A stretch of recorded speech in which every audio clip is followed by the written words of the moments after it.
A gente saiu com um carro, um objetivo e muita vontade de explorar o mundo, mas ninguém conta o que acontece quando as coisas começam a dar errado.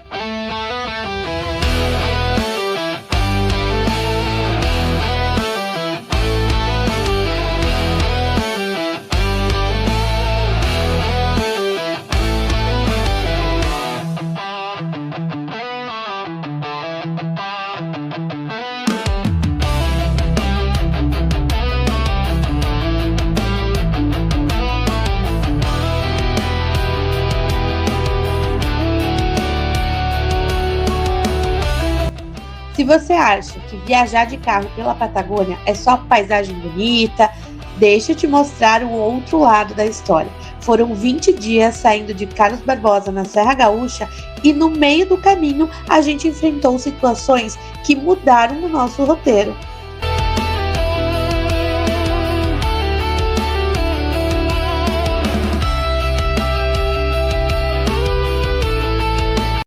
Nossos maiores perrengues durante a viagem. Então a gente teve uma viagem longa, né? Saímos da Serra Gaúcha e fomos até Ushuaia, depois a gente subiu pela Ruta 40, foi mais ou menos 11.500 quilômetros. Então teve uma margem grande aí para acontecer vários perrengues.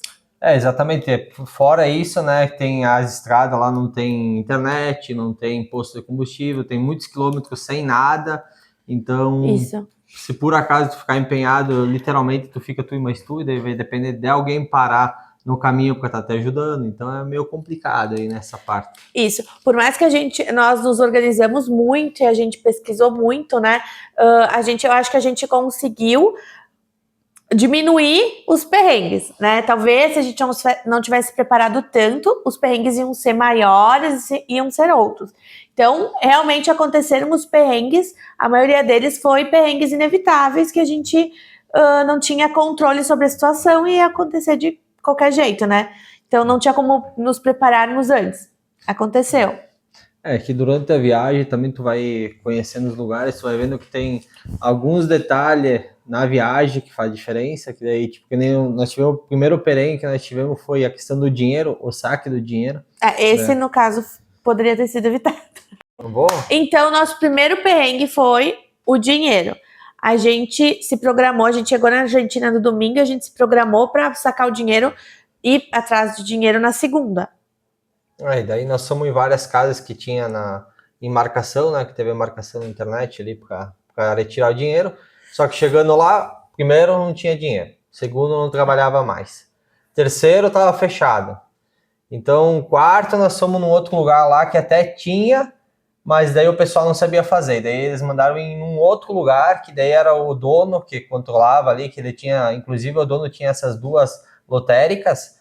Nessas duas lotéricas, não conseguimos, daí na outra lotérica nós fomos, aí nós conseguimos retirar o dinheiro. Mas, cara, demorou até que na verdade, a gente chegou, era tipo umas 11 da manhã na cidade, e a gente conseguiu sacar o dinheiro, era umas 5 da tarde. Então foi horas nesse rolê, daí meio-dia eles fecharam, e aí não tinha, eles não nos ajudaram, tinha que esperar.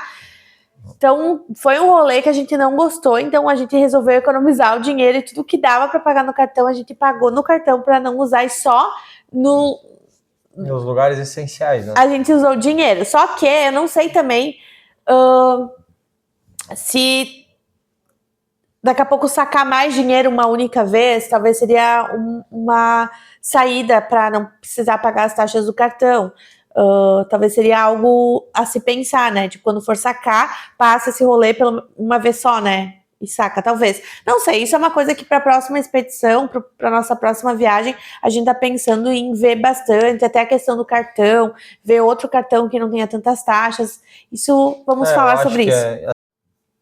Perrengue número 2. Bom, esse perrengue aí foi bem complicado, porque na verdade nós não sabíamos que película na frente, na Argentina, dá multa e tem que tirar. Então nós tivemos que, no último ano, nós tivemos uma passada numa cidade e acabou que nós pegamos a blitz, daí eles não fizeram um bafômetro nada, e nós, só que o cara deu uma espiada assim, disse, aqui, ele olhou de novo e disse, pode tirar. Ele olhou por dentro, olhou por fora e questionou o Renato se tinha película. E Mas ele foi bem gentil, assim, ele foi um perrengue porque a gente teve que encostar, e ele até falou, vocês puxam aqui e ali que sai inteiro, e a gente tirou, né, aí a gente tinha o suportezinho para colar o tapa-sol, né, que a gente usava de noite, então bota de volta, aí o Renato teve que sair do carro, levar para ele a película para mostrar que realmente foi tirado. Ele foi bem gentil, né, porque ele poderia ter aplicado a multa, ter falado, infelizmente estão errados, tem que pagar. Não deu multa, não deu nada, então tranquilo nessa parte, mas... Foi um perrengue por ter que tirar, por ter que parar naquele momento, encostar ali na polícia. E querendo ou não, a gente tá em outro país e até então a gente tinha as paradas policiais sempre foram muito tranquilas, ainda mais quando eles viam que nós éramos brasileiros, eles viam a placa do carro, até naquele momento, teve lugares que a gente ia passar, o policial olhava, Brasil, pode passar, ele nem questionava, não olhava, nem pedia documento, né? Teve várias que aconteceram isso, então a gente tava tranquilos, mas naquele momento chegou a dar um medinho, assim, né? Dele olhar muito, ele olhar por dentro, olhar por fora, questionar, pedir pra tirar, né? Então foi um perrengue porque deu um medo ali, a gente ficou um pouco apreensivo, né? Teve uma questão ali que, por conta de tudo que aconteceu ali, de ter levado uma multa e estar em outra cidade, outro país. Imagina. Né? Mas, tipo, foi bem tranquilo, assim, tipo, nessa questão dos policiais, nós fomos muito bem atendidos por eles, eu acho que não tivemos problema nenhum nessa parte. Não, eu também acho que não.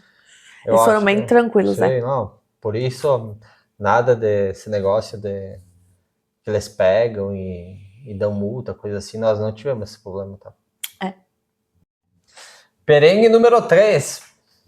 Então, esse perrengue foi, eu acho que o que mais nos deixou apreensivo naquele momento, que foi furar o pneu do carro. A gente entrou na Ruta 40, numa parte da Ruta 40. Primeiro que a gente escolheu a estrada errada. Tinha outra opção de estrada, e aí eu queria muito chegar na placa da metade da Ruta 40, e aí a gente foi para uma estrada que não era tão boa. E quando pegamos o Rípio, e o Rípio era muito ruim, era muito.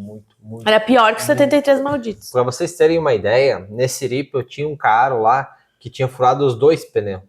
Então tu pensa que ele tinha gastado o step e tava sem step. Sorte que tinha um colega dele que tava junto, que foi até a cidade. Só que detalhe, a cidade era muito longe, então... Acho que a gente andou mais uns 80 quilômetros, assim, depois daquilo. Literalmente tinha aquelas ondinhas que daí... tinha muita...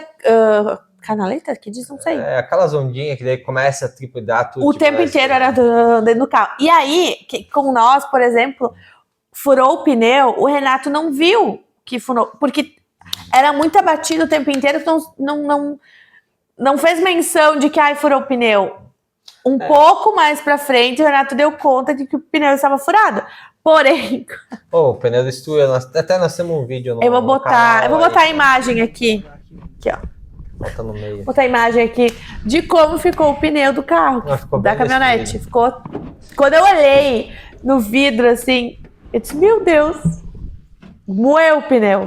Mas a estrada, naquele sentido que nós somos, é muito bonita a estrada. Isso não dá pra deixar. Ela é muito... Mas não... Vale a pena, só que assim, tipo, Não sei se vale. Porque depois daquele ponto, tipo, a gente viu que furou o pneu, a gente parou. E ainda bem que a gente tava com amigos, assim, a gente conseguiu... trocamos, né? O Renato... Quer dizer, eu olhei. O Renato trocou, né? Mas muita poeira, um calor, um sol de 40 graus, que era bem no meio-dia, meu Deus.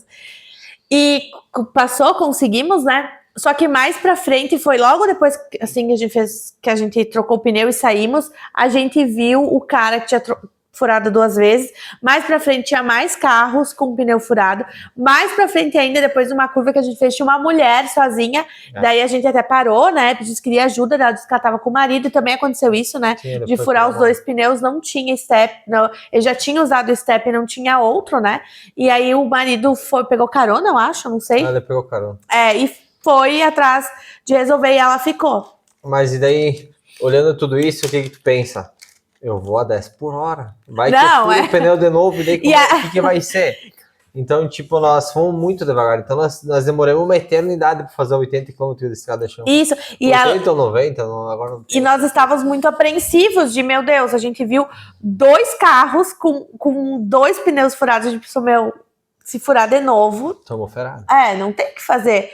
E aí, por mais que a gente tinha ali uma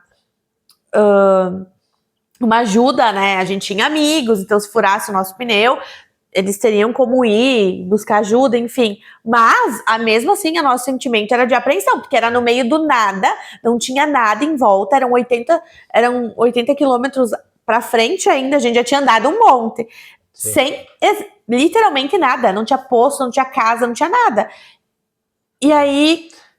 Dica número 1 aqui para quem vai viajar para Ushuaia, toma cuidado no vencimento do pneu, porque no nosso caso, o pneu tava meio que vencendo, então o pneu eu não sabia depois que eu fui descobrir que tem vencimento. Ele não tava ruim, né? Ele não, tu olhava pro pneu assim, metade do usado, só que o problema é que o antigo dono não andava quase com a caminhonete.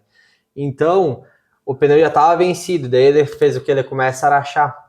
Então, nesses rachinhos que teve na lateral, começou a vazar, por isso que furou. Não foi por conta, por causa do pneu em si. Claro. A rua ajudou, né? A rua ajudou por conta que... Um exemplo disso é ter vários carros. Por conta que o pneu rachou. Ele rachou mais ainda por causa das... eu acho que isso também ajudou tu não ver, né? Sim. Não perceber, porque eu acho que ele foi rachando, né? Mas então, aí chegamos à próxima cidade, conseguimos trocar o pneu, ainda... A mais que vem pro bem. O preço era bom, era melhor que no Brasil, então a gente igual iria trocar quando chegasse. Nós trocamos 2 atrás aí nesse momento. Perrengue número 4. Bom, isso nunca me aconteceu, né? Acabou queimando o meu chip da Claro, que fazia 1 mês que eu tinha botado. E a gente chegando na cidade de Mendonça, exatamente assim, a gente chegou, puff, parou o chip do Renato. E aí a gente queria colocar algum local, algum posto de gasolina pra gente parar, né? E não tinha.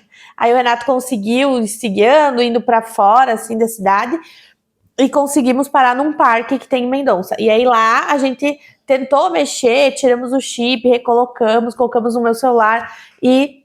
Bom, nada. Demorou, acho que 1 hora. Né, nada. Função. Que aí a gente decidiu, conversando com os nossos amigos, eles rotearam a internet pra nós, a gente botou lá o que a gente queria fazer no dia, que era ir até o Cristo Redentor de Los Angeles, e aí colocamos e fomos. Só que isso traz N questões, né? A gente não ter o chip. Não tem internet, porque a gente foi até um posto, lá no posto a gente abasteceu, os nossos amigos também, na saída do posto, não sei qual dos 2 GPS, se foi o meu ou se foi o deles, simplesmente foram caminhos diferentes, e não percebemos o momento, seguimos o nosso caminho, e eles, quando eles se deram conta, eles pararam para nos esperar, só que a gente não voltou, porque na nossa concepção estávamos certos, e a gente viu que eles também não estavam. Quando a gente se deu conta disso, a gente não parou. A gente foi indo mais devagar, reduzindo e nada.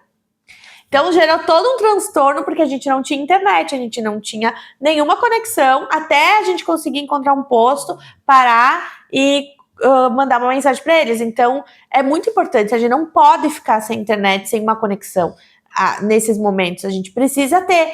E o resto da viagem foi toda assim, né? Como faltava poucos dias, a gente resolveu não comprar um chip lá. Faltava 3 dias, né? A gente tava já retornando, né?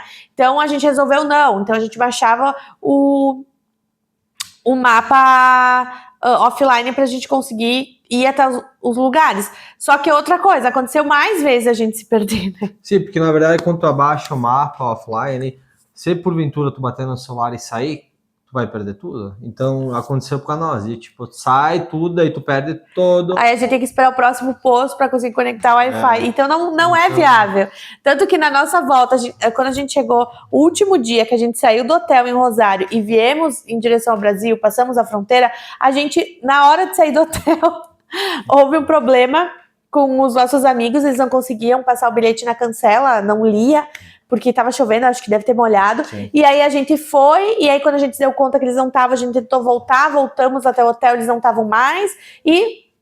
foi. Acabou que sabe? Nós fomos embora, chegamos em casa. Acabamos que a gente chegou em casa, eles na dele, a gente não se viu mais. A gente, quando chegou aqui no Brasil, voltou a minha internet, né? Quando a gente passou a fronteira, daí eu consegui mandar mensagem, eles estavam bem, eles também já tinham passado, vida que segue. Mas gera um transtorno, porque a gente veio um pouco apreensivo. Será que eles passaram? Será que aconteceu alguma coisa?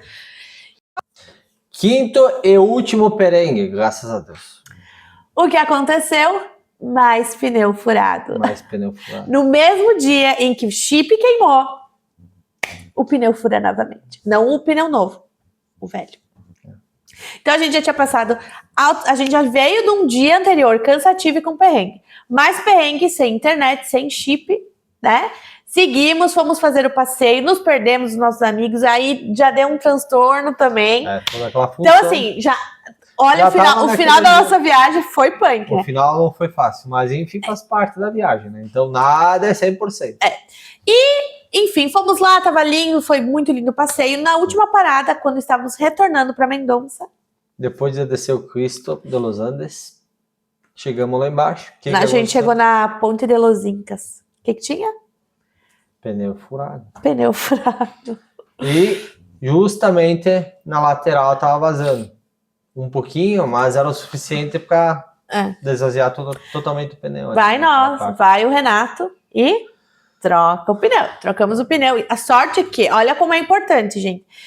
Furou o pneu na viagem, próxima cidade, troca o pneu e o step volta pro lugar do step. Não tem condição numa viagem tão grande assim ficar sem step. Porque se a gente não tivesse parado lá em Melargue e trocado os 2 pneus, a gente já tá sem step. E aí? E aí que tem um detalhe em toda essa questão. Tipo, tu faz muita quilometragem sem nada, então... Não tem como. Cara, até tu achar um lugar para trocar o pneu, tu vai fazer às vezes 300, 400 quilômetros. E se tiver o pneu, né? Porque às vezes tu vai lá, tem um pneu, meu pai, daqui a pouco tu se obriga, o pessoal vai cobrar mais, tu se obriga a botar qualquer pneu para não ficar empenhado. Então, tem que tomar muito cuidado com essa questão aí. Então, trocamos e tal, retornamos até a cidade de Mendonça, daí já tava noite, então a gente já tava mais um pouco apreensivo, e aí ali o Renato constatou que não era, que não tinha furado. Não era questão que o pneu, era questão simplesmente que o pneu tava ressecado, Tava ressecado, olhando assim, parecia um pneu normal, com mais da metade da garadeira, praticamente. Então, tu vai dizer, quando nós fomos, até fizemos uma revisão, tava tudo certo. Até o nosso mecânico também, não, vai embora. Ele tá bom, sabe? Dá pra Depois, tocar. na volta, nós ia trocar, até nós percebemos. Mas, eu acho que se nós tivéssemos trocado antes... Teria evitado, mas isso... E deixado os velhos guardados, depois de usado, como eu falei, acho que era mais viável.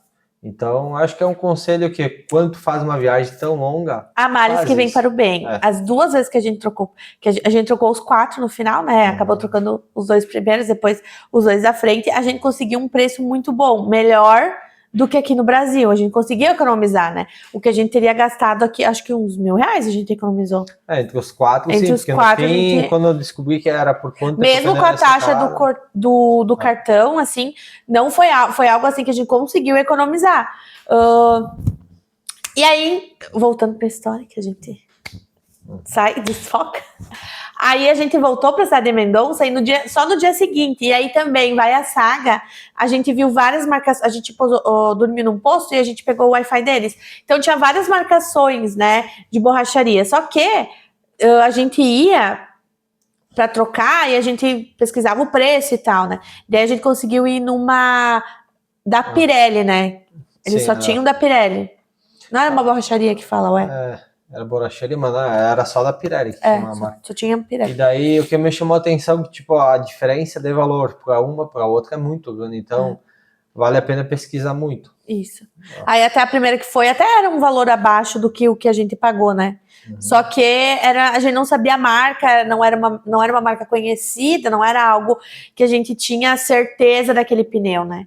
Então a gente preferiu não colocar. Daí no da Pirelli estava um valor bem bom, a gente pesquisou na internet o valor do Brasil e o valor lá, e a gente achou que valeria a pena. O da frente não deu tanta diferença, mas o da trás... O de trás é o mais, mas igual assim tava mais, convertendo tava mais barato do que aqui no Brasil. Um perrengue bônus. Quando a gente acha que a gente sabe, entende e fala espanhol, e a realidade é totalmente diferente, né? É que como tem umas cidades ali mais pro interior ali da Argentina, que não é muito turística, o pessoal fala bem a língua argentina. Bem espanhol. Bem espanhol. Então, tipo, tu não entende quase nada, né? Não é que nem... Tu pegar na divisa do Brasil, da Argentina, aí é bem tranquilo. Agora lá já é mais complicado. E eu acho também que nesses lugares que não são tão turísticos, eles têm uma dificuldade de nos entender também. Por mais que um exemplo disso foi quando furou a primeira vez o pneu e a gente parou numa cidade que era muito grande, mas não era turística. O Renato, a gente parou no posto, né? E o Renato foi tentar falar com o frentista, pedindo, né, se teria algum lugar para trocar os pneus, né, que tinha furado. E ele não entendia o que era pneu. Mesmo o Renato descendo do carro, indo lá e mostrando o que era, ele não compreendeu. Até que ele entendeu, aí ele mandou o Renato ir num outro lugar lá. Daí eu cheguei no outro lugar, ninguém entendia nada também. Aí eu tava dentro do carro escutando e o Renato lá. Esse, o pneu. Pneu. Aí eu fui lá e procurei como fala pneu em espanhol. Daí tu lembra? Sim, daí eu consegui falar, eu falei o nome. Cubierta. Só que daí mesmo assim, né? Daí teve um brasileiro que veio falar comigo no final. É que a cena mais engraçada foi qual? O cara veio, atendeu o Renato na borracharia, não era mais o posto. E aí o Renato mostrando, saiu e mostrava o pneu, tem pneu, quero trocar pneu. E aí ele... só um pouquinho. E voltou outro cara. Eu comecei a rir, porque nitidamente ele não entendeu o que o Renato queria. Mas aí eu lembrei, eu falei, aí eu pesquisei, que eu ainda, naquele momento ainda tínhamos internet. Pesquisei e disse pro Renato, cubierta. Eu nunca mais vou esquecer essa palavra. Que cubierta, pneu. Deu certo. E deu certo. Daí as pessoas entendiam que era coberta. Na segunda vez, quando furou lá em Mendonça, por mais que logo eles entendiam, né? O Renato falava pneu ou coberta, foi bem mais tranquilo. Mas a primeira foi difícil. Não entendiam. Então tá, pessoal. Quem gostou do vídeo, curta, compartilha, comenta, se inscreve no canal. E vai que brusa!